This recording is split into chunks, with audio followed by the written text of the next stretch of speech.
The craziest scams that have fooled millions of people and cost billions of dollars. At this point in internet history, I think everybody has heard about at least one major financial scandal or fraud case. And while these stories are fascinating, usually if you've seen one documentary about corporate fraud, you've seen them all. Typically, the coverage is rather surface level and focuses on the same handful of well-known cases. Fortunately, this video is different. We're going to cover scams that are so elaborate and so unbelievable that even when you know they actually happened, your brain still struggles to process how anyone pulled them off. Oh yeah, and this list gets crazier as it goes on. Let's begin. The fake German tech giant that fooled everyone. If you thought Silicon Valley startups were sketchy, wait until you hear about Wirecard. This wasn't just some random company nobody had heard of. We're talking about a payment processing giant that was literally part of Germany's most prestigious stock index, the DAX, sitting right alongside automotive powerhouses like BMW and Volkswagen. For years, Wirecard was Germany's golden child of the fintech world, valued at over 24 billion euros at its peak. Investors were throwing money at this company like it was the next Apple or Google. But here's where things get absolutely insane. In June 2020, the entire house of cards came crashing down when auditors discovered that 1.9 billion euros, nearly $2 billion, simply it didn't exist. We're not talking about money that was misplaced or invested poorly. This was money that never existed in the first place, yet somehow appeared on balance sheets for years. The company that was processing payments for legitimate businesses around the world was essentially running highly misleading financial records that would make a middle school math student cringe. What makes this scam so unbelievable is the sheer audacity of how they pulled it off. Wirecard management was funneling vast sums of money through the most unusual locations you can imagine. We're talking about suburban houses in Europe and literally empty rice sheds in Asia. Picture this. You're an international payment processor handling billions of dollars in transactions, and your strategy involves routing funds through someone's backyard shed where rice used to be stored. The management wasn't even trying to be subtle about these glaring red flags, and when investigators started asking questions, they just boldly rejected all allegations like nothing was wrong. The most egregious part of this entire operation was that Wirecard wasn't just committing accounting fraud. They were simultaneously running a money-moving scheme while also inflating their earnings to fool investors. No other major corporate scandal in history has combined these elements on such a massive scale. It's like they took every financial violation in the book and decided to commit all of them at the same time, just to see if they could get away with it. And get this, even when the company was literally on the verge of collapse, with investigators examining their accounts and auditors uncovering massive inconsistencies, management attempted to buy Germany's biggest bank. Imagine being caught manipulating financial statements for years, and your next move is to try to acquire the country's largest financial institution. The level of overconfidence required to even attempt something like that is beyond comprehension. When the dust finally settled, the economic damage was estimated at over 30 billion euros. This wasn't just some startup that burned through investor money and disappeared.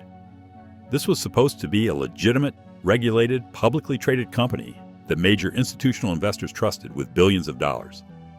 Pension funds, mutual funds, and individual investors from around the world lost everything they had invested in what they thought was Germany's answer to PayPal. The fake New York heiress who scammed Manhattan's elite? Now, if corporate fraud isn't wild enough for you, let me tell you about Anna Delvey, also known as Anna Sorokin. This woman managed to infiltrate New York City's most exclusive social circles by pretending to be a wealthy German heiress with a $67 million trust fund. For nearly 4 years, from 2013 to 2017, she lived like absolute royalty in Manhattan, staying in luxury hotels, flying on private jets, and dining at the most expensive restaurants in the city. But here's the thing that makes this scam so incredible. Anna wasn't from some wealthy European family. She was born near Moscow and moved to Germany with her family when she was 16. Her father wasn't some aristocratic billionaire. He was a truck driver who later worked in heating and cooling systems. Yet somehow, this woman convinced some of the wealthiest and most connected people in New York that she was one of them. Anna's master plan involved creating something called the Anna Delvey Foundation, which she pitched as an exclusive private members club and art foundation. She put together an 80-page proposal featuring world-renowned artists and convinced potential investors that she was about to revolutionize New York's art scene. To make this fantasy seem legitimate, she forged bank statements and created an entire fictional financial background that fooled banks, hotels, and wealthy socialites. The level of detail in her deception was absolutely mind-blowing. She didn't just claim to be wealthy, she acted the part perfectly. Anna would host expensive dinners for groups of people and then vanish when the bill arrived, leaving her friends to cover thousands of dollars in charges. When staying at luxury hotels, she would transfer unpaid restaurant bills to her hotel tab, creating this endless cycle of debt that she somehow managed to keep spinning for years. What's even crazier is how she managed to convince a Vanity Fair photo editor to lend her $60,000 for a luxury trip to Morocco. We're talking about sophisticated, well-educated people in media and finance who should have been able to spot red flags. Yet Anna's performance was so convincing that they happily opened their wallets. The most twisted part of Anna's operation was how she used her victims' own generosity against them. She would create these elaborate situations where wealthy New Yorkers felt compelled to help her out of what appeared to be temporary financial hurdles. Picture this. You're at a five-star restaurant with someone you believe is worth tens of millions of dollars, and when the check comes, she casually mentions that her wire transfer is running late. What are you going to do? Make a scene in front of Manhattan's elite? Of course not. You pay the bill, and Anna promises to reimburse you later, which obviously never happens. But Anna wasn't satisfied with just small-time dinner scams. She had her sights set on something way bigger, a $22 million loan to fund her art foundation. She walked into banks with forged documents and fake financial statements, presenting herself as this sophisticated European heiress who just needed some temporary financing. The fact that she even got meetings with major financial institutions shows just how convincing her act really was. We're talking about banks that supposedly have entire departments dedicated to verifying exactly this kind of information.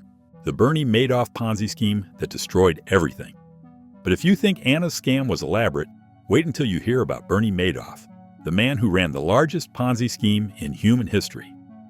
This wasn't some fly-by-night operation that lasted a few months. Madoff's fraud went on for nearly 20 years and cost investors over $50 billion. To put that number in perspective, that's more money than the entire gross domestic product of most countries. What makes Madoff's scam so unbelievable isn't just the sheer amount of money involved. It's how ridiculously simple the fraud actually was behind all the sophisticated Wall Street facade.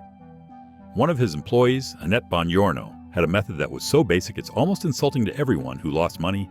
She would literally sit down with old copies of the Wall Street Journal, flip through back issues to find the best performing stocks from previous months, and then pretend that Madoff's clients had bought those stocks at the perfect time. Think about how absurd this is for a second. You have wealthy individuals and institutions trusting this man with billions of dollars, expecting sophisticated investment strategies and complex financial analysis.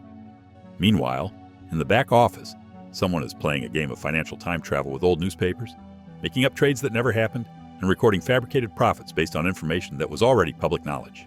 All in all, I'd wager that even the most cynical people out there haven't heard of at least one of the scams I just covered. From fake tech giants to fraudulent heiresses, these weren't just simple cons that fooled a few gullible victims. These were elaborate operations that deceived some of the smartest financial minds in the world and cost billions of dollars in the process. The craziest part is that while we're sitting here amazed by how these scammers pulled off their schemes, there's probably someone out there right now planning the next unbelievable case that'll make these stories look like amateur hour.